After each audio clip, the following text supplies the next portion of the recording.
where the mind is without fear and the head is held high, where knowledge is free.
দেখো, এর আগের দিন আমরা শেষ করেছিলাম কোথায়?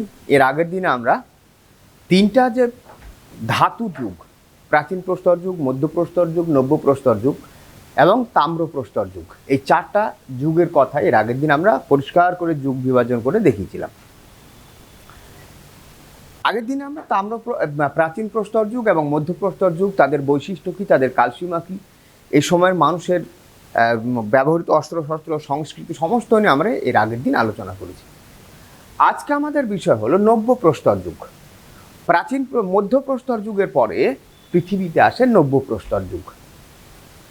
নব্য প্রস্তর যুগে মানুষের জীবনে বেশ কিছু পরিবর্তন ঘটে। নব্য প্রস্তর যুগে মানব সভ্যতার ইতিহাসে একটি গুরুত্বপূর্ণ ভূমিকা পালন করে।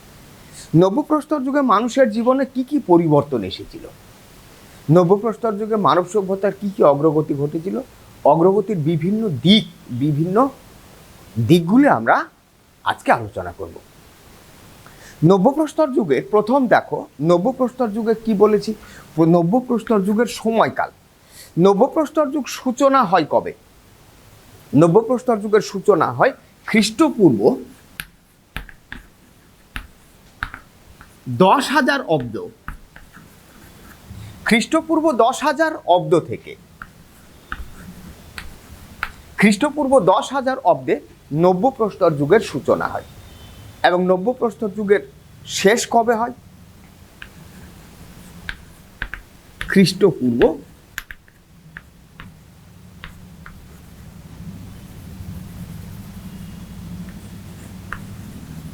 5,000 অব্দে নব্য প্রস্তর যুগের সমাপ্তি ঘটে। নব্য প্রস্তর যুগে তাহলে সময়কাল কত? খ্রিস্টপূর্ব 10,000 অব্দে এবং খ্রিস্টপূর্ব 5,000 অব্দে এই যুগের সমাপ্তি ঘটে। ভারতবর্ষে নব্য প্রস্তর যুগের সময়কাল অনেক পরে। ভারতবর্ষে নব্য প্রস্তর যুগের সূচনা হয় খ্রিস্টপূর্ব 6,000 অব্দে। তাহলে কি বললাম?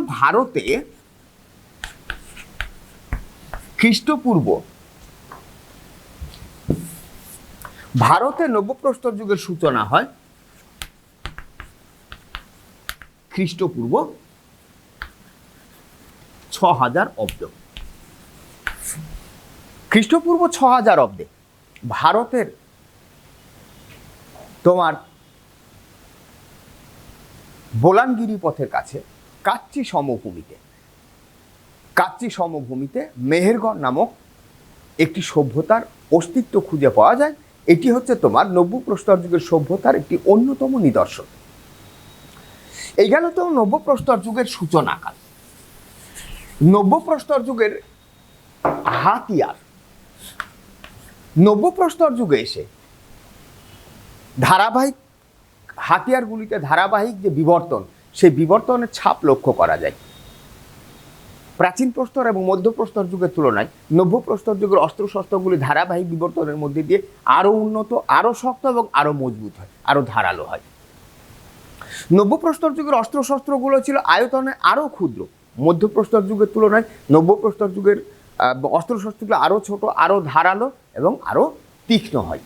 এই নব্যপ্রস্তর যুগে এসেই মানুষ তোমার বীজ বপন করা, আগাছা পরিষ্কার করা, এ সমস্ত কাজের জন্য তারা অস্ত্রশস্ত্র তৈরি করতে থাকে। নব্যপ্রস্তর যুগের মানুষ তারা ফসল কাটার জন্য তোমরা যে কাস্তে, ফসল কাটার যে কাস্তে, সেই কাস্তের উদ্ভাবন ঘটায়। নব্যপ্রস্তর যুগের মানুষেরা তারা এই ফসল কাটার কাস্তের উদ্ভাবন করে। কাস্তে ফসল কাটা, বীজ বপন এছাড়া নব্যপ্রস্তর যুগের মানুষের অন্যান্য অস্ত্রগুলি কি ছিল না, নব্যপ্রস্তর যুগের মানুষ তোমার কুলো, জাঁতা, হামানদিস্তা, নেহাই, ছুরি, এ সমস্ত অস্ত্রশস্ত্র তারা ব্যবহার করত। নব্যপ্রস্তর যুগে এসে আরও একটি অস্ত্রশস্ত্রের ক্ষেত্রে আরও একটি গুরুত্বপূর্ণ পরিবর্তন ঘটে। সেই গুরুত্বপূর্ণ পরিবর্তনটি কি? সেই পরিবর্তনটি হলো, আমরা দেখেছি কি প্রাচীন প্রস্তর যুগের মানুষের অন্যতম হাতিয়ার ছিল হাত কুঠার। সেই হাত কুঠার দিয়ে তারা সমস্ত কাজই করত। নব্যপ্রস্তর যুগে এসে সেই হাত কুঠার আরও উন্নত হয়। কুঠার তোমরা অনেকেই দেখেছো, কুঠার মানে হচ্ছে কুড়ুল। আজকের যুগে তোমরা কাঠ কাটে যে কাঠুরেরা, সেই কাঠ কাটার কুড়ুলগুলো দেখবে তাতে একটা লম্বা হাতল দেয়া থাকে। এই যে কুঠারের সঙ্গে হাতল যুক্ত করার এই কৌশল মানুষ উদ্ভাবন করে নব্যপ্রস্তর যুগে এসে। নব্যপ্রস্তর যুগে এসে প্রাচীন প্রস্তর এবং মধ্যপ্রস্তর যুগে এসে হাত কুঠারের সঙ্গে মানুষ হাতল লাগায় এবং নব্যপ্রস্তর যুগের হাত কুঠারের সামনের দিকটা আরও অপেক্ষাকৃত ধারালো হয়, যাতে তোমার কাঠ কাটা, পশু শিকার করা অপেক্ষাকৃত আরও সুবিধাজনক হয়ে ওঠে। নব্যপ্রস্তর যুগের শেষের দিকে মানুষ ধাতুর ব্যবহার শেখে, সেটা আমরা এরপরে আলোচনা করব যে নব্যপ্রস্তর যুগের শেষের দিকে মানুষ কিভাবে ধাতু ব্যবহারটা শিখলো। তাহলে কি হলো, নব্যপ্রস্তর যুগের হাতিয়ার কি কি তারা ব্যবহার করতে বললাম, যে ফসল কাটা, আগাছা পরিষ্কার করা, তারপরে তোমার বীজ বপন করা, এই সমস্ত যন্ত্রপাতি তারা আবিষ্কার করে। এই সময়কালে তাদের হাত কুঠার আরও উন্নত হয় এবং হাত কুঠারের সাহায্যে তারা কাঠ কাটা, পশু শিকার করা, এগুলো আরও সহজভাবে তারা করতে পারে, আরও মসৃণভাবে তারা করতে পারে। এবং এই যুগের অস্ত্রশস্ত্রগুলো ছিল অপেক্ষাকৃত ক্ষুদ্র, ধারালো, তীক্ষ্ণ। নেক্সট কি বলেছি আমরা? নেক্সট বলেছি তোমার কৃষির সূচনা। নব্যপ্রস্তর যুগের মানুষের আর একটা গুরুত্বপূর্ণ পরিবর্তন ঘটে। নব্যপ্রস্তর যুগের মানুষের গুরুত্বপূর্ণ পরিবর্তনটি কি না, নব্যপ্রস্তর যুগের মানুষ তোমার কৃষি কাজ শিখে নেয়। নব্যপ্রস্তর যুগের মানুষ কি করলো না, কৃষির সূচনা করে, কৃষিকাজের সূচনা করে। কিভাবে মানুষ কৃষিকাজের সূচনা শিখলো? আমরা দেখেছি কি প্রাচীন প্রস্তর যুগ এবং মধ্যপ্রস্তর যুগে মানুষ ছিল খাদ্য সংগ্রাহক। মানুষ কী করতো, বনে বনে পশু শিকার করতো, দানা শস্য, খাদ্যশস্য তারা সংগ্রহ করে সেগুলোকে তারা কী করতো, খেত। এবারে তারা কী করতো, বন থেকে ফল মূল, দানা শস্য সংগ্রহ করে নিয়ে এসে তারা যে জায়গাটা বসবাস করতো সেই সমস্ত জায়গাতে ফলমূল খাওয়ার পরে তার বীজগুলো সেই জায়গায় ফেলে দিত। তার থেকে নতুন মানুষ দেখলো কি যে এই তারা খেয়ে যে বীজগুলো ফেলে দিচ্ছে তার থেকে নতুন চারা গাছের জন্ম নিল। এই যে বোধ যে নতুন বীজ ছড়ালে নতুন চারা গাছের জন্ম নেয়, মানুষ তার বুদ্ধি তারা তার বুঝতে পারলো যে তাহলে তারা যদি কি করে বনে বনে প্রতিদিন খাদ্যশস্য, দানা শস্যের সংগ্রহে না করে তারা যদি বীজ সংগ্রহ করে যে জায়গাটাতে তারা বসবাস করছে সেখানে যদি আগাছা পরিষ্কার করে সেই বীজ বপন করে, তাহলে সহজেই কি করতে পারবে, তারা ফসল উৎপাদন করতে পারবে। এই বোধ থেকে কি করলো মানুষ, যে তোমার কৃষিকাজের সূচনা করলো। নব্যপ্রস্তর যুগের মানুষের জীবনে একটা বিরাট বিপ্লব, বিরাট পরিবর্তন, যে তারা কৃষিকাজ শিখে নিল। এবং কৃষিকাজ শেখার ফলে প্রাচীন প্রস্তর যুগ এবং মধ্যপ্রস্তর যুগ, এই দুই যুগে আমরা কি দেখেছি, এই দুই সময়ে মানুষ ছিল তোমার খাদ্য সংগ্রাহক। নব্যপ্রস্তর যুগে কৃষিকাজ শেখার ফলে, কৃষিকাজের কৌশল শেখার ফলে এই খাদ্য সংগ্রাহক মানুষ খাদ্য উৎপাদক মানুষে পরিণত হলো। মানুষ খাদ্য উৎপাদন করার ফলে তাদের জীবনের নিরাপত্তা অনেকটা বেড়ে গেল। তাদের যে খাদ্যের যে অনিশ্চয়তা ছিল প্রতিদিন, সেই খাদ্যের অনিশ্চয়তা তাদের অনেকখানি দূর হলো। নেক্সট কি বলেছি আমি? স্থায়ী বসতি নির্মাণ।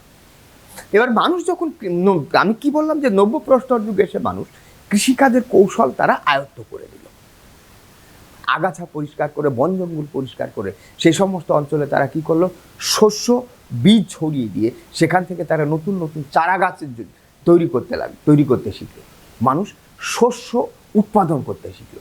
এবারে মানুষ আগাছা পরিষ্কার করে যে জায়গাটাতে তারা শস্য উৎপাদন করত, যে জায়গাটা তারা কৃষি কাজ করত, সেই কৃষিজ ফসলকে রক্ষা করার জন্য মানুষ কি করলো না, কৃষিজ ফসলকে রক্ষা করার তাগিদে মানুষ কৃষি জমির কাছাকাছি অঞ্চলে তারা বসবাস করতে শুরু করলো। কৃষি জমির কাছাকাছি তারা বসবাস করতে শুরু করলো এবং সেখানে তারা কি করলো, স্থায়ীভাবে বাসস্থান গড়ে তুললো। মানুষ স্থায়ীভাবে বাসস্থান গড়ে তোলার ফলে কি হলো, পশুর হাত থেকে তাদের বন্য পশুর হাত থেকে তাদের আক্রান্ত হওয়ার ভয়টা, সম্ভাবনাটা অনেকখানি কমে গেল। নব্য প্রস্তর যুগে মানুষ কি করলো, এই যে ঘর বাড়ি তৈরি করতে শুরু করলো। এই ঘর বাড়ি তারা কি দিয়ে করতো, আমরা আগের দিনে বলেছি যে নব্য প্রস্তর যুগে এসে মানুষ ঘর বাড়ি তৈরি করলো তোমার কি দিয়ে না, তারা ডালপালা, লতা পাতা, বড় বড় গাছের পাতা দিয়ে তারা কি করলো, তোমার শাল পাতা, হোগলা, এই সমস্ত বড় বড় গাছের পাতা দিয়ে তারা কি করলো, ছাউনি দিত। আর গাছের ডাল দিয়ে তারা কি করতো, তাদের বাড়ির কাঠামো তৈরি করতো। আর চারপাশে তোমার লতা পাতা দিয়ে তারা বেড়া দিয়ে দিত। অনেক সময় এটাও দেখা গেছে যে তারা কি করতো না, বাড়ির যে আচ্ছাদন, সেই আচ্ছাদনটা তোমার লতা পাতার বা ঘাস দিয়ে না করে অনেক সময় কি করতো, তারা পশুর চামড়া দিয়েও কি করতো, তোমার সেই আচ্ছাদনটা, বাড়ির তাদের আচ্ছাদনটা তৈরি করত। এই যে পশুর চামড়া দিয়ে তারা কি করলো, আরো নানান ধরনের তোমার ঝুড়ি তৈরি করতো, নৌকো তৈরি করতো, ভেলা তৈরি করতো, এই পশুর চামড়া দিয়ে তারা সেটাও তৈরি করতো। এইভাবে তাহলে কি হলো, মানুষ কৃষিকাজ শিখলো নব্য প্রস্তর যুগে এসে। নব্য প্রস্তর যুগে এসে মানুষ কৃষিকাজ শেখার পাশাপাশি তারা কি করলো, স্থায়ীভাবে বাসস্থান, স্থায়ী বসতি নির্মাণ করলো। এবং তারা যেই জায়গাটাতে স্থায়ী বসতি গড়ে তুললো, সেই কয়েকটা আস্তে আস্তে পাশাপাশি কয়েকটা বসতি গড়ে ওঠার পরে কি হলো, সেখানে একটি গ্রাম তৈরি হলো। ঐতিহাসিকরা বলছেন যে কালক্রমে এই গ্রামগুলিকে কেন্দ্র করে ধীরে ধীরে ধীরে ধীরে তোমার নগর সভ্যতার সূচনা হলো। নেক্সট কি বলেছি আমরা, পশুপালন।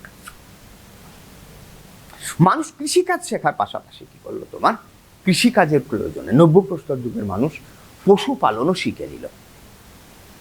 কৃষিকাজের পাশাপাশি মানুষ পশুপালন শিখে নিল।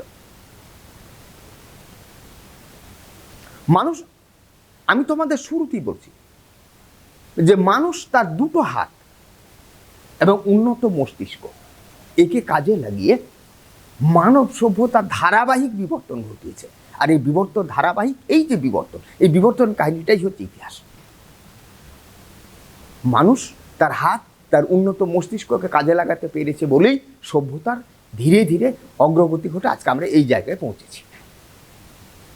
মানুষ যখন কৃষিকাজ শিখল, নব্য প্রস্তর যুগের মানুষ কৃষিকাজ শেখার সঙ্গে সঙ্গে তারা কি করলো, পশুপালন করতে শুরু করলো। কেন না, কৃষি কাজ করার জন্য প্রয়োজন হলো পশু, লাঙল টানা, ভার বহন করা, এই সমস্ত কাজে পশুর প্রয়োজন হলো। মানুষ কি করলো, কৃষিকাজের জন্য, কৃষিকাজ করার জন্য পশুপালন করতে শুরু করলো। কৃষিকাজ শুধু নয়, তারা কি করলো, পণ্য পরিবহনের কাজে তারা পশুকে কাজে লাগাতে লাগলো। পণ্য পরিবহন, কৃষিকাজ, এই সমস্ত কাজে তারা পশুকে ব্যবহার করলো। এবং মানুষ দেখলো যে প্রতিদিন পশু শিকার করার থেকে যদি যে সমস্ত পশুকে পোষ মানানো যায়, সে সমস্ত পশুকে যদি তারা বাড়িতে এসে পশু পালন করে, তাহলে কি হবে, তাদের মাংসের যে চাহিদা, খাদ্যের যে চাহিদা, সেই চাহিদাটা অনেকটা দূর হবে। সেই কারণে মানুষ কি করলো না, বন্য পশুকে, যে সমস্ত পশুকে তারা পোষ মানাতে পেরেছে, এমন পশুকে তারা বাড়িতে নিয়ে এসে পালন করতে শুরু করলো। মানুষ প্রথম কোন পশুকে পোষ মানিয়েছিল? প্রত্নতত্ত্ববিদরা বলছেন মানুষ প্রথম পোষ মানিয়েছিল কুকুরকে।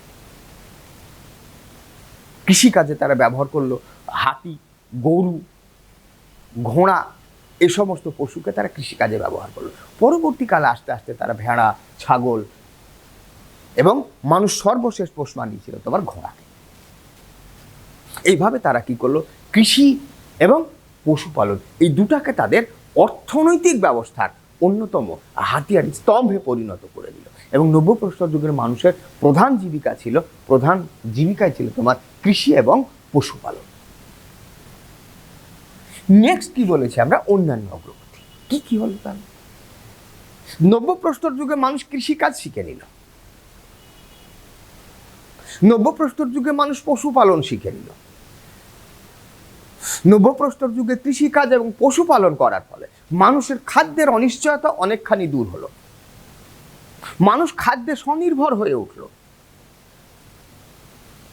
মানুষ খাদ্য উৎপাদনকারীতে পরিণত হলো। মানুষের খাদ্যের অনিশ্চয়তা দূর হওয়ার ফলে মানুষের হাতে অবসর সময়, প্রচুর উদ্বৃত্ত সময়, অবসর সময় হাতে এলো মানুষের। এবং মানুষ তার এই অবসর সময়কে কি করলো, নানান উদ্ভাবনী কাজে লাগাতে লাগলো। এই সময়ে নব্যপ্রস্তর যুগে তাহলে মানুষ তার চিন্তা শক্তিকে, উদ্ভাবনী শক্তিকে কাজে লেগে কোন কোন বিষয়ে অগ্রগতি ঘটিয়েছিল? নব্যপ্রস্তর যুগে এসে মানুষ কি করলো, তোমার আগুনের ব্যবহার আরো বাড়িয়ে দিল।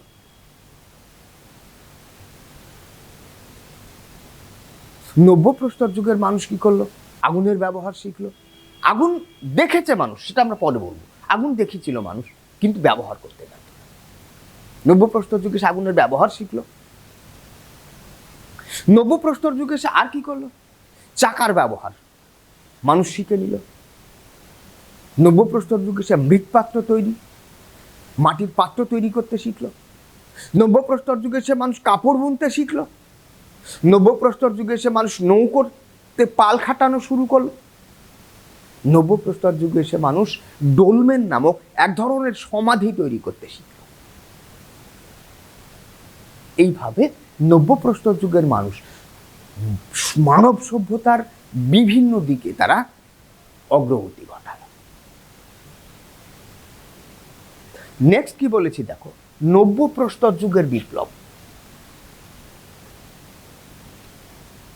তোমরা দশম শ্রেণীতে পড়েছো বিপ্লব, বিদ্রোহ এবং আন্দোলন, এই তিনটার মধ্যে তফাৎ কি ছিল, তিনটা কি তার বৈশিষ্ট্য আমরা দশম শ্রেণীতে পড়েছি। তাহলে আমরা বিপ্লব কাকে বলবো বলো? না, বিপ্লব কথার অর্থ হচ্ছে আমূল পরিবর্তন। একটা পুরানো আর্থসামাজিক ব্যবস্থা থেকে একটা সম্পূর্ণ নতুন আর্থসামাজিক ব্যবস্থা পদার্পণ। নব্যপ্রস্তর যুগে এসে মানুষের মানব সভ্যতার চরম অগ্রগতি ঘটে। নব্যপ্রস্তর যুগে এসে মানব সভ্যতা বিপ্লব ঘটে। কি ঘটেছিল আমি বললাম। নব্যপ্রস্তর যুগে এসে মানুষ হাতিয়ারের ক্ষেত্রে বিপ্লব নিয়েছিল। নব্যপ্রস্তর যুগে এসে মানুষ কৃষিকাজ শিখলো। নব্যপ্রস্তর যুগে এসে মানুষ স্থায়ীভাবে ঘর বাঁধতে শিখলো। নব্যপ্রস্তর যুগে এসে মানুষ পশুপালন শিখলো। নব্যপ্রস্তর যুগে কাপড় বুনতে শিখলো। নব্যপ্রস্তর যুগে চাকার ব্যবহার করলো, আগুনের ব্যাপক ব্যবহার শিখলো। এই যে নব্যপ্রস্তর যুগে মানব সভ্যতার বিভিন্ন ক্ষেত্রে গুরুত্বপূর্ণ পরিবর্তন, আমূল যে পরিবর্তন ঘটলো, যেটি প্রাচীন প্রস্তর যুগ, মধ্যপ্রস্তর যুগের তুলনায় সম্পূর্ণ নতুন। নব্যপ্রস্তর যুগে মানব সভ্যতার এই যে গুরুত্বপূর্ণ পরিবর্তন, এই যে বৈপ্লবিক পরিবর্তন, এই পরিবর্তনকে ঐতিহাসিক প্রত্নতত্ত্ববিদ গর্ডন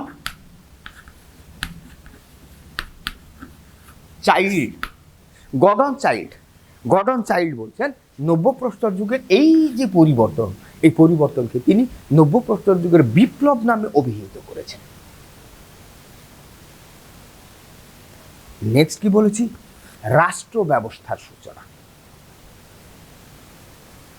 প্রাচীন প্রস্তর যুগ এবং মধ্যপ্রস্তর যুগ, এই সময়কালে মানুষ ছিল যাযাবর। তার ফলে এই সময়কালে দলপতি বা গোষ্ঠীপতি পদটি স্থায়ী ছিল না। কিন্তু নব্যপ্রস্তর যুগে মানুষ কি করলো, কৃষিকাজ শিখলো, পশুপালন শিখলো, ঘর বাঁধতে শিখলো। তার ফলে কি হলো, মানুষের যাযাবর জীবনের অবসান ঘটল। মানুষের যাযাবর জীবনের অবসান ঘটার ফলে নব্য প্রস্তর যুগে এসে গোষ্ঠীপতি বা দলপতির পদটি স্থায়ী রূপ দান করলো, স্থায়ী রূপ লাভ করলো। নব্য প্রস্তর যুগে কৃষির অগ্রগতি ঘটার ফলে পশুপালন, এই সমস্ত ফলে নব্য প্রস্তর যুগে তোমার কৃষি জমি দখল, পালিত পশু দখল, কেননা তখন পালিত পশু, কৃষি এটাই ছিল সম্পদ। কাজে কৃষি জমি, পালিত পশু এগুলো দখল করার জন্য বিভিন্ন গোষ্ঠীর মধ্যে প্রায়শই সংঘর্ষ বাড়ত, যুদ্ধ বাড়ত। এবং এই যে সংঘর্ষ, এই যে দ্বন্দ্ব, যুদ্ধ বাড়ত, এই যুদ্ধে জয়লাভ করার জন্য গোষ্ঠীপতি বা দলপতি তার গোষ্ঠীর উপরে, তার দলের উপরে, তার দলের মানুষের উপরে নানান রকমের তিনি বিধিনিষেধ আরোপ করতেন, নিয়ম কানুন আরোপ করতেন। এই যে গোষ্ঠীপতি বা দলপতিরা তার দলের লোকেদের উপরে যে সমস্ত বিধিনিষেধ, যে সমস্ত নিয়ম কানুন আরোপ করলেন, এই নিয়ম কানুনের হাত ধরেই ধীরে ধীরে মানব সভ্যতায় প্রশাসনিক ব্যবস্থার উদ্ভব ঘটল। এবং এই প্রশাসনিক ব্যবস্থার হাত ধরেই ঐতিহাসিকরা বলছেন যে এই প্রশাসনিক ব্যবস্থার হাত ধরে ধীরে ধীরে আধুনিক যে রাষ্ট্র ব্যবস্থা, সেই রাষ্ট্র ব্যবস্থার সূচনা। তাহলে আধুনিক এই রাষ্ট্র ব্যবস্থার সূচনাও হয়েছিল তোমার ওই নব্য প্রস্তর যুগে এসে। নেক্সট হচ্ছে বিনিময় প্রথা। নব্য প্রস্তর যুগে কি হলো? নব্য প্রস্তর যুগে এসে মানুষ কৃষিকাজ শিখলো, উদ্বৃত্ত ফসল উৎপাদন করতে শিখলো। নব্য প্রস্তর যুগে এসে মানুষ পশুপালন শিখলো। নব্য প্রস্তর যুগে এসে মানুষ কাপড় বুনতে শিখলো, মাটির পাত্র তৈরি করতে শিখলো, সমস্ত কুটির শিল্পের কাজ শিখে নিল। তার ফলে নব্য প্রস্তর যুগে মানুষের মধ্যে বিনিময় প্রথার উদ্ভব ঘটলো। তখনও মুদ্রার উদ্ভাবন ঘটেনি, বিনিময় প্রথার উদ্ভাবন ঘটলো। বিনিময় প্রথা মানে কি? একটা জিনিসের পরিবর্তে অন্য একটা জিনিস নেওয়া। বিনিময় প্রথার উদ্ভব ঘটলো। মানুষের মধ্যে এই বিনিময় প্রথার ব্যাপকতার ফলে তাদের মধ্যে সামাজিক সম্পর্ক বৃদ্ধি পেল। নেক্সট কি? শ্রম বিভাজন। প্রাচীন প্রস্তর যুগ, মধ্য প্রস্তর যুগে মানুষ কি করতো? নারী পুরুষ তারা মিলিতভাবে পশু শিকারে যেত, খাদ্যশস্য সংগ্রহ করতো, ফলমূল সংগ্রহ করতে বেরোতো। নব্য প্রস্তর যুগে এসে নারী এবং পুরুষের মধ্যে শ্রম বিভাজন ঘটল। পুরুষেরা কৃষিকাজ, পশুপালন, হাতিয়ার তৈরি, পশু শিকার অপেক্ষাকৃত পরিশ্রম সাধ্য কাজগুলো পুরুষেরা করল। এবং বাড়ির মেয়েরা, নারীদের কাজ ছিল কি? তাহলে তাদের কাজ ছিল তোমার কুটির শিল্পের, বাড়িতে বস্ত্রশিল্প, মৃৎশিল্প, এ সমস্ত কুটির শিল্পের কাজ করা, গৃহস্থালীর নানান রকমের কাজ করা এবং সন্তান প্রতিপালন করা ছিল তোমার মেয়েদের কাজ। এই নব্য প্রস্তর যুগে এসে তারা কি করলো? নারী এবং পুরুষ তাদের মধ্যে কাজটাকে নিজেদের মধ্যে ভাগ করে নিল। পরিশ্রম সাধ্য কাজগুলো পুরুষরা করতে শুরু করলো, বাইরের পরিশ্রম সাধ্য কাজগুলো, আর বাড়ির কাজগুলো এবং কুটির শিল্পের ছোটোখাটো কাজগুলো মেয়েরা। নেক্সট হচ্ছে ভাষার বিকাশ। নব্য প্রস্তর যুগে সামাজিক সম্পর্কের, মানুষের মেলামেশার ফলে, বিনিময় প্রথার উদ্ভব, মানুষের মধ্যে সামাজিক সম্পর্কের বিকাশ ঘটল। মানুষের মধ্যে মেলামেশা বেড়ে গেল। মানুষের মধ্যে মেলামেশা বাড়লে কি হলো তোমার? মানুষের মধ্যে মেলামেশা বাড়ার ফলে মানুষের ভাব বিনিময়ের জন্য, ভাবের আদান প্রদানের জন্য ভাষার প্রয়োজন হলো। এবং নব্য প্রস্তর যুগে এই ভাব বিনিময়ের মাধ্যম হিসেবে ভাষারও উদ্ভব ঘটল বলে ঐতিহাসিকরা মনে করেন। নব্য প্রস্তর যুগের নিদর্শন আমরা কোথায় কোথায় পেয়ে থাকি? নব্য প্রস্তর যুগের নিদর্শন পাওয়া যায় কোথায়? না, নব্য প্রস্তর যুগের নিদর্শন পাওয়া যায়, অন্যতম নিদর্শন ভারতের মেহেরগড় সভ্যতা নব্য প্রস্তর যুগের অন্যতম নিদর্শন। এছাড়া জর্ডন, মেসোপটেমিয়া, ইরাক, পাকিস্তান, এ সমস্ত জায়গাতে নব্য প্রস্তর যুগের সভ্যতার নিদর্শন আমরা পেয়ে থাকি। এবার দেখো, আমরা কি করলাম? নব্য প্রস্তর যুগ। নব্য প্রস্তর যুগের শেষে পৃথিবীতে আসে তাম্র প্রস্তর যুগ। নব্য প্রস্তর যুগের শেষের দিকে মানুষ ধাতুর ব্যবহার শেখে এবং এ সময় মানুষ প্রথম যে ধাতুর ব্যবহারটি শেখে, সেই ধাতুর নাম কি? সেই ধাতুর নাম হলো তোমার তামা। তামা তোমরা সবাই দেখেছ।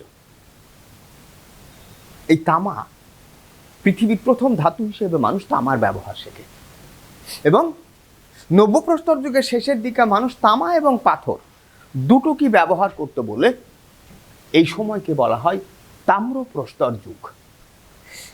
ঐতিহাসিক প্রত্নতত্ত্ববিদ রেমন্ড অলচিন এবং এরা দুজন, রেমন্ড অলচিন এবং ব্রিজেট অলচিন, এই দুজন কি বলছেন না, তারা মনে করছে যে নব্যপ্রস্তর যুগের শেষের দিকে মানুষ তামার ব্যবহার শেখে, এবং যেহেতু এই সময়কালে মানুষ তামা এবং পাথর দুটোই একসাথে ব্যবহার করত, তাই রেমন্ড অলচিন এবং ব্রিজেট অলচিন এই দুই প্রত্নতত্ত্ববিদ এই সময়টাকে বলছেন তাম্রপ্রস্তর যুগ। মানুষ এই তামা কিভাবে আবিষ্কার করলো, কিভাবে চিনল?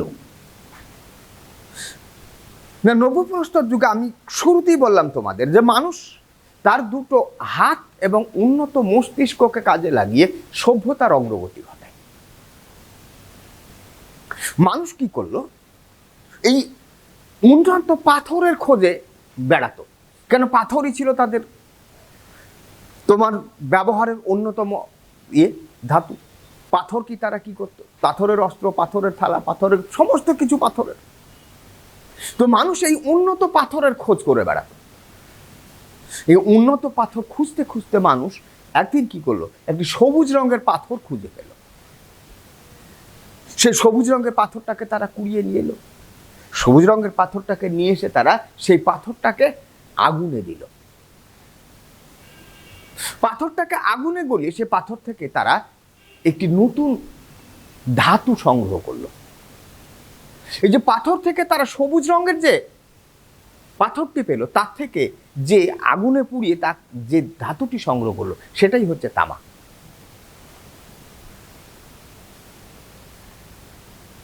নব্যপ্রস্তর যুগের মানুষ এইভাবে কি করলো না, তামার খোঁজ পেল। তাম্রপ্রস্তর যুগের সময়কাল। তাম্রপ্রস্তর যুগ শুরু হয়েছিল কবে? পৃথিবীতে তোমার তাম্রপ্রস্তর যুগ শুরু হয়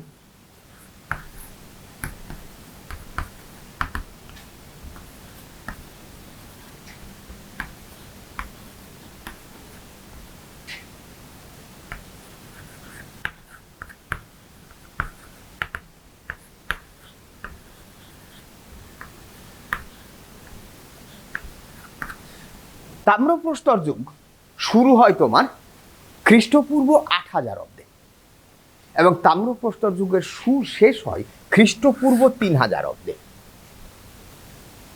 মানুষ তাম্রপ্রস্তর যুগের সূচনাকালে মানুষ যে তামা ব্যবহার করত সেটি খনিজ তামা ছিল না। মানুষ কি করত, প্রকৃতি থেকে তামার আকর খুঁজে বের করত, অর্থাৎ কাঁচা তামা খুঁজে বের করত, এবং সে তামার আকরকে তারা আগুনে পুড়িয়ে তামা সংগ্রহ করত। প্রায় 3000 বছর ধরে মানুষ এইভাবে প্রকৃতি থেকে কুড়িয়ে পাওয়া তামা ব্যবহার করেছে। মানুষ প্রথম খনিজ তামা কারা ব্যবহার করলো, কবে ব্যবহার করলো? খ্রিস্টপূর্ব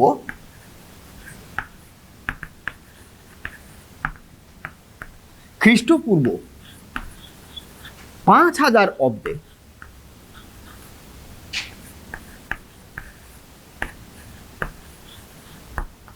সুমেরের মানুষ, খ্রিস্টপূর্ব 5000 অব্দে সুমেরের মানুষ প্রথম তোমার খনিজ তামা ব্যবহার করে।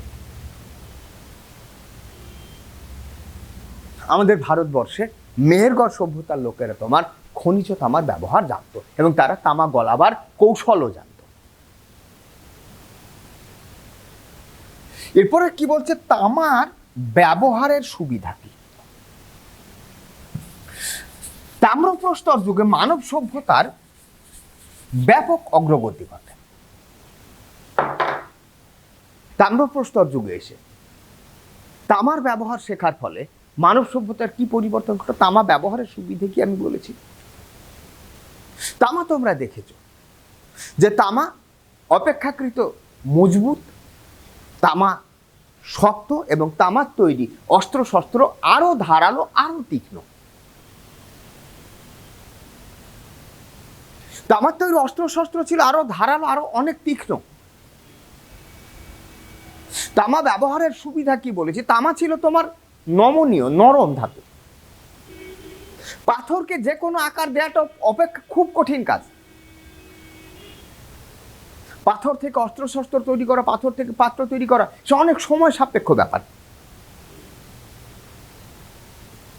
যার স্থাপত্য ভাস্কর্যের কাজ করে, পাথর খোদা করে, সে বহুত সময় সাপেক্ষ। কিন্তু তামা ছিল অপেক্ষাকৃত নরম এবং নমনীয় ধাতু। তামাকে আগুনে পোড়ালে নরম হয়ে যায়, এবং আগুনে পুড়িয়ে তামাকে নরম করার পরে এই তামাকে নানান রকমের আকার দেওয়া যায়। এটাই হচ্ছে তামার ব্যবহারের সব থেকে বড় সুবিধা। মানুষ কি করলো? এই তামাকে আগুনে পুড়িয়ে নমনীয় হওয়ার ফলে আগুনে পুড়িয়ে তাকে নানান আকার দিতে শুরু করলো, এবং তার ফলে নব্যপ্রস্তর, এই তাম্রপ্রস্তর যুগে এসে মানুষ তলোয়ার, বল্লম, লাঙ্গলের ফলা, তীরের ফলা, এ সমস্ত অস্ত্র শস্ত্র তারা তৈরি করতে শুরু করলো। এই সমস্ত নতুন নতুন তারা অস্ত্র শস্ত্র তৈরি করতে শুরু করলো তাম্রপ্রস্তর যুগে এসে, তামা থেকে। এরপর আছে কি? ব্রোঞ্জের ব্যবহার। এবার দেখো তামা যে মানুষ ব্যবহার করলো, আমি শুরুতেই বললাম তামা ছিল অপেক্ষাকৃত নরম ধাতু। তামা নরম ধাতু হওয়ার ফলে তামা ব্যবহারের কিছুটা অসুবিধেও ছিল। মানুষ খুঁজছিল কি তামার থেকে শক্ত, আরো শক্ত কিছু ধাতু।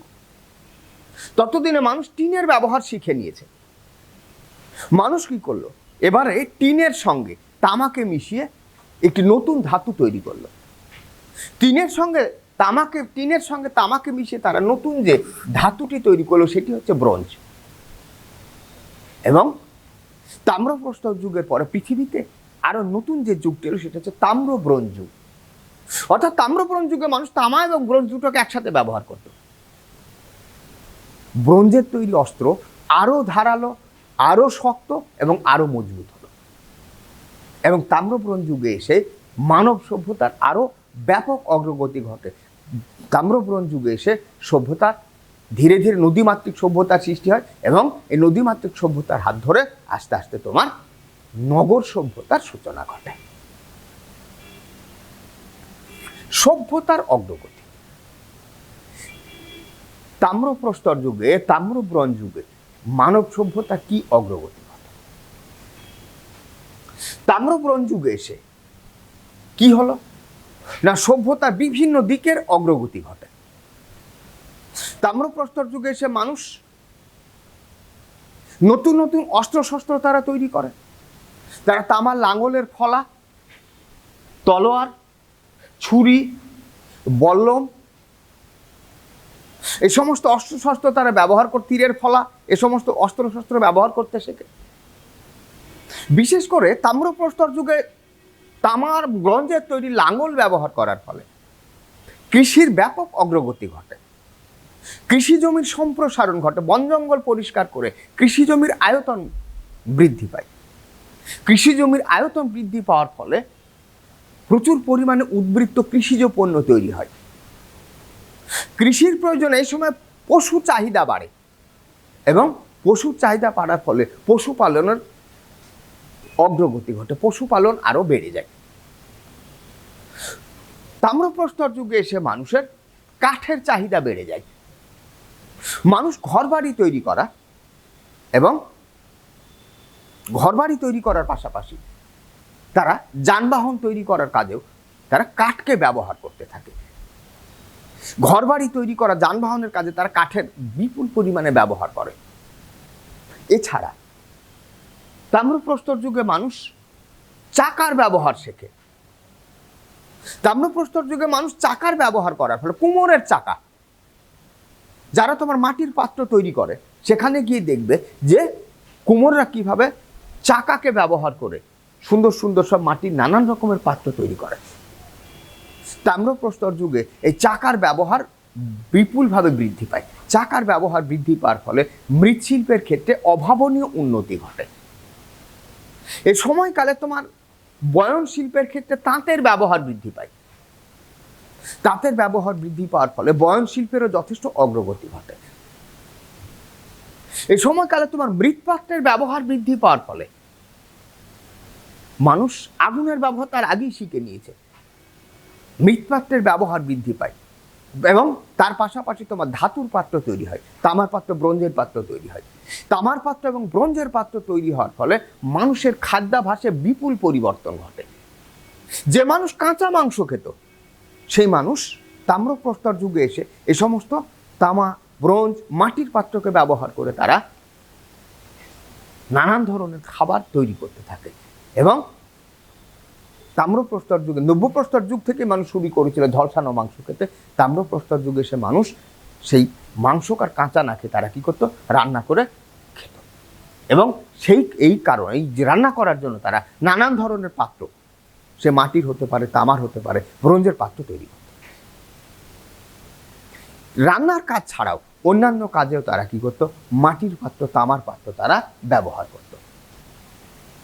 নেক্সট হচ্ছে নগর সভ্যতার সূচনা। তাম্রপ্রস্তর যুগে এসে নগর সভ্যতার সূচনা ঘটে। তাম্রপ্রস্তর যুগে কিভাবে নগর সভ্যতার সূচনা ঘটে? কৃষির সম্প্রসারণ ঘটার ফলে মানুষ কৃষি জমির খোঁজে বের হয় এবং এই করতে গিয়ে দেখে যে নদীর তীরবর্তী অঞ্চলের জমি অপেক্ষাকৃত উর্বর। নদীর তীরবর্তী অঞ্চল মাটি নরম হওয়ার ফলে, যেহেতু প্রতি বছর বন্যা বা অন্য কারণে সেখানকার মাটি ভিজে থাকে, সেই কারণে নদীর তীরবর্তী অঞ্চলের মাটি ছিল অপেক্ষাকৃত নরম। সে কারণে মানুষ কী করলো, নদীর তীরবর্তী অঞ্চলের বন জঙ্গল পরিষ্কার করে তারা সেখানে কৃষির সম্প্রসারণ ঘটায়।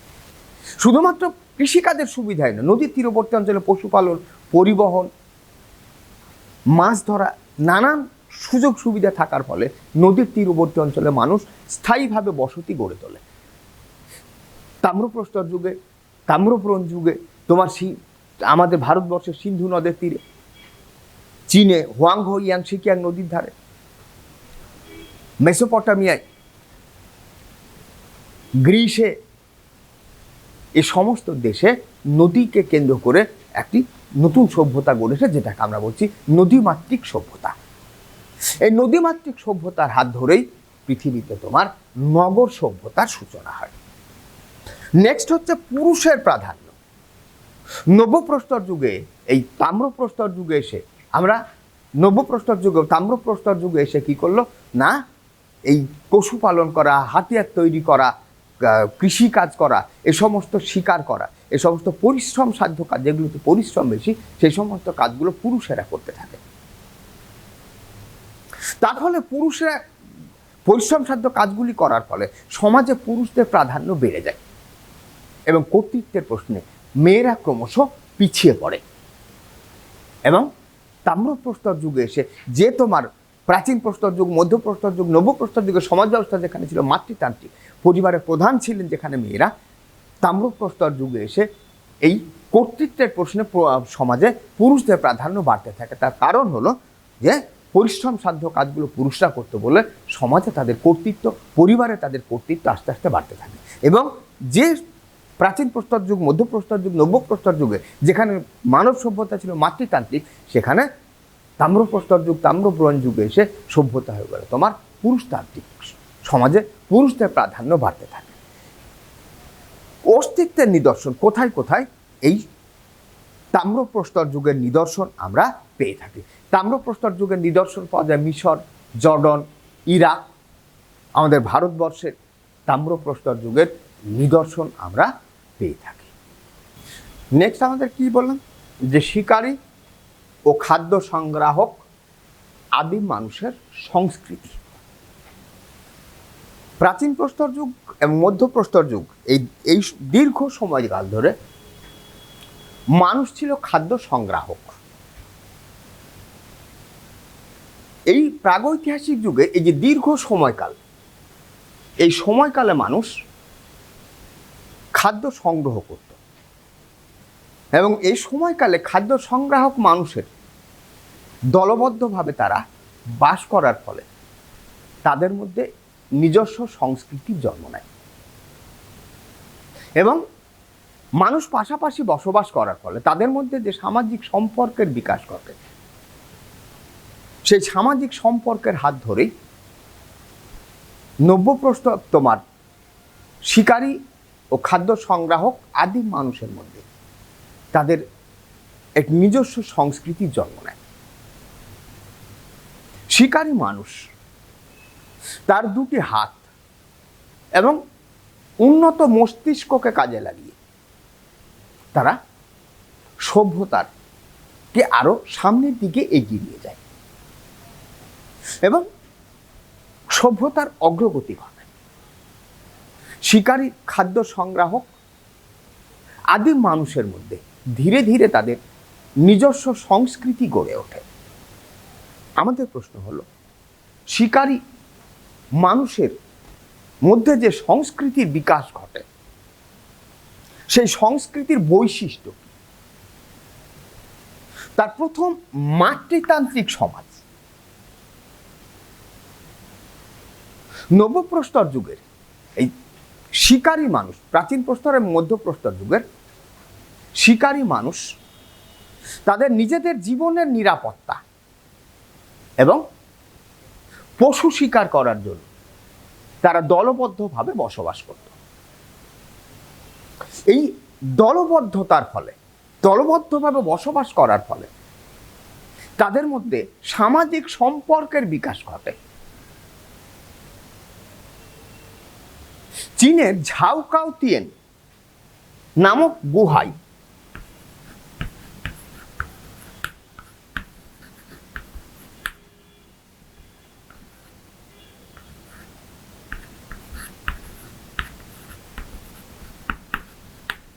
ঝাওকাওতিয়ান নামক একটি গুহা, সেই গুহাতে দেখা গেছে যে সেই গুহার ভেতরে একজন নারী, একজন পুরুষ এবং একটি শিশুর দেহের ধ্বংসাবশেষ পাওয়া গেছে।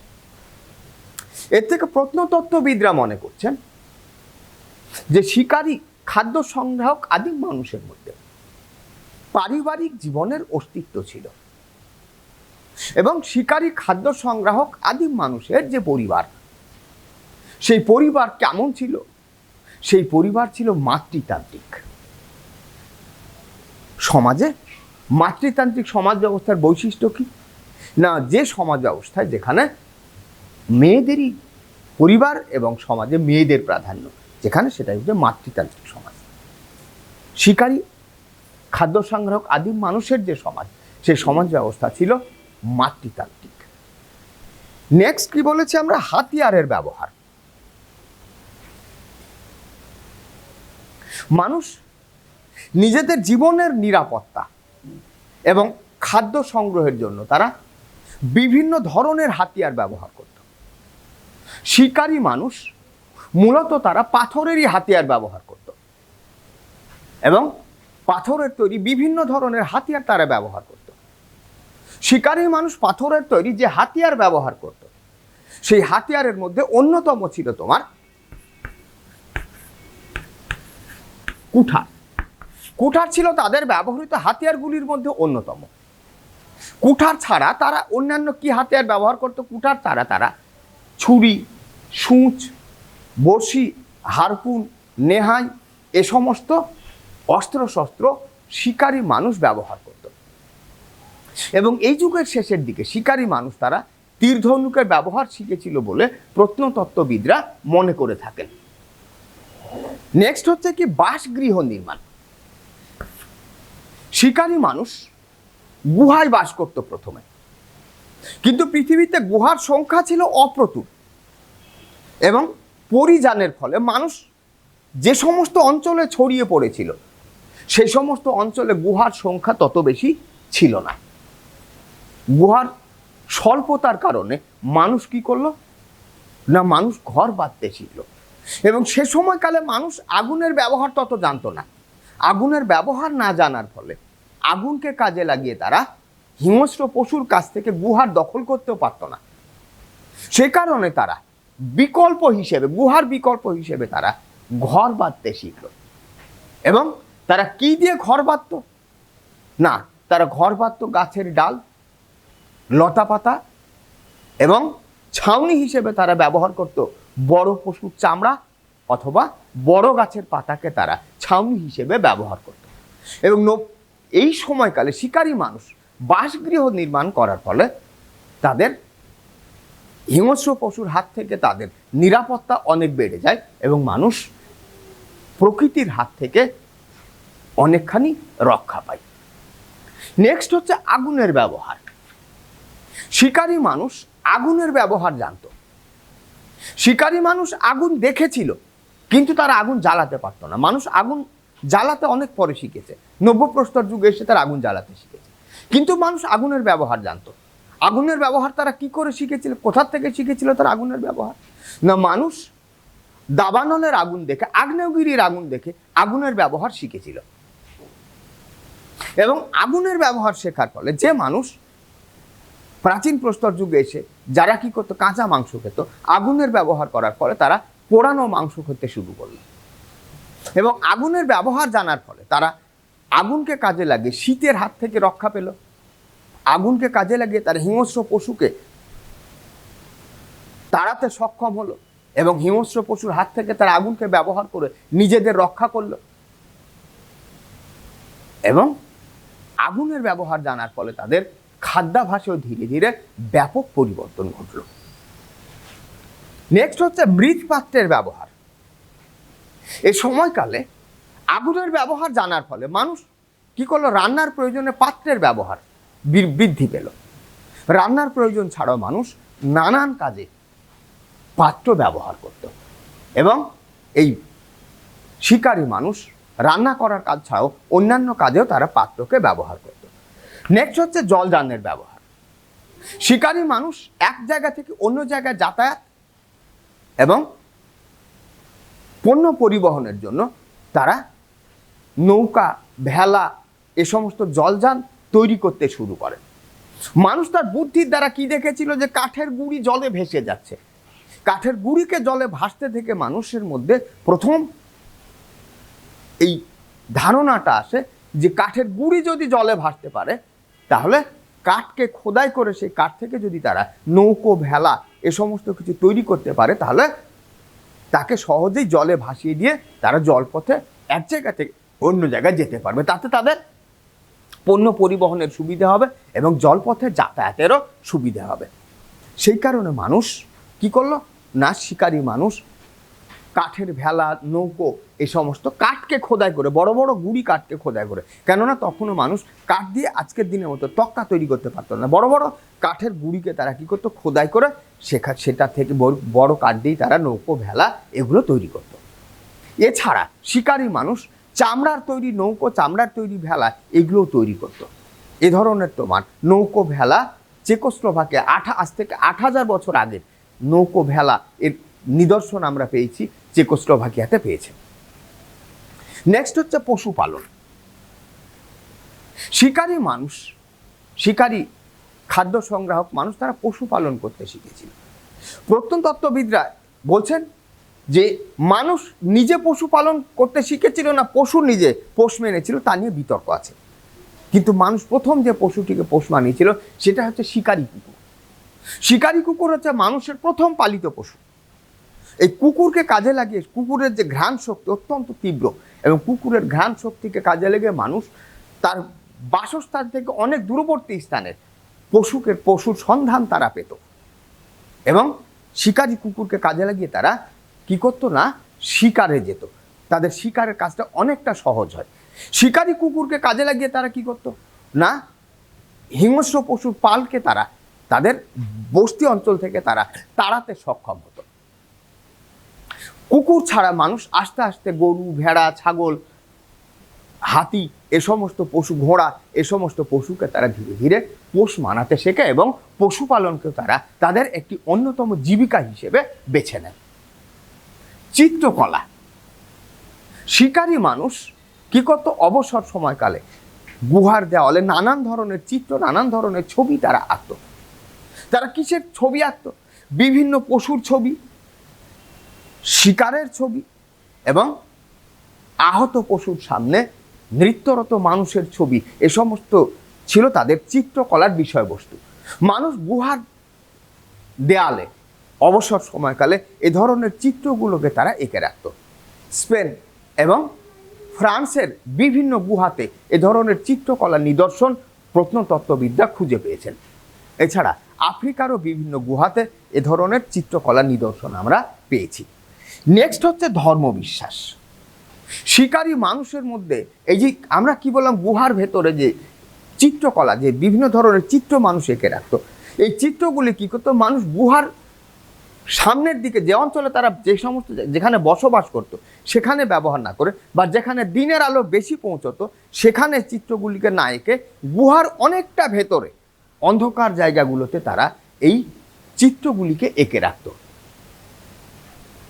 প্রত্নতত্ত্ববিদরা বলছেন যে শিকারী মানুষ এক ধরনের ধর্মবিশ্বাস থেকে তারা গুহার অনেক ভেতরে এ ধরনের চিত্রগুলিকে তারা এঁকে রাখত, এবং তারা যখন শিকারে যেত তখন এক অলৌকিক শক্তির উদ্দেশ্যে, অদৃশ্য শক্তির উদ্দেশ্যে সেখানে গিয়ে তারা প্রার্থনা করত। তাদের কি প্রার্থনা করত? তারা প্রার্থনা করত যে শিকারে গিয়ে তারা যাতে ভালো শিকার পেতে পারে, এবং শিকারে যাওয়ার পরে তারা যাতে নিরাপদে শিকার করে আবার ফিরে আসতে পারে। এই বিশ্বাস থেকেই তারা গুহার অনেক ভেতরে নানান ধরনের চিত্র তারা এঁকে রাখত। ঠিক আছে।